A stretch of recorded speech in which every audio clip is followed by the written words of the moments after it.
O, Liana, ano masasabi mo? Nagmana kay Auntie Liliana. Dito ka natitira. Ayaw ko.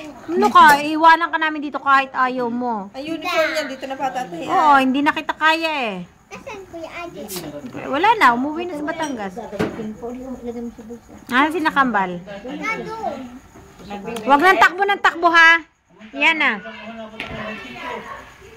Iba-iba na yung bata at napakarami kumain ay tumabahan.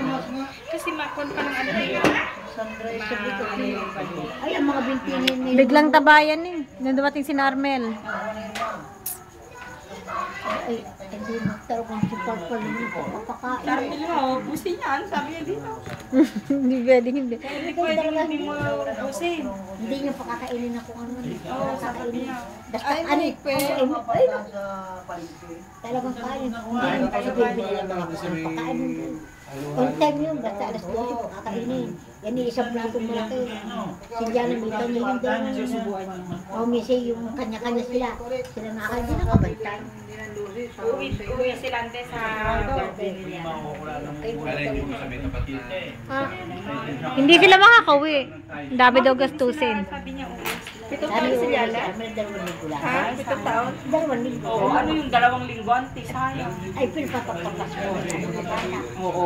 Ay, bago sila din magpapakabinit. Magpapakabinit. Tapos magpapaaral ang enroll magkano? Ay, yung parang may padala. Walang te. Bahay yun. Bahay yun. Ay, kung wala ka. Kaya kita. Ay, may papagayon. Jai, pagaling mo. Saan pupunta? Jackson? Ano naman dyan? Yung kamuti doon, te. Kasi doon sa kapitbahay namin. Ay, ginamit sa kayo. May sabi na naman kukunin yung kamote. Oy! Yan na ng sakit. Ala! Di sublanan yun. Wala na.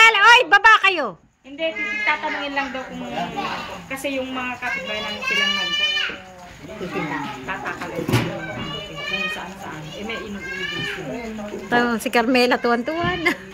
Sabi ni Ate Ivy, ba't di nyo binidyo no kanina nag-iiyak at nang maintindihan na makita ko pa paano. Oo nga naman, ano. Yan ba? Matulog na.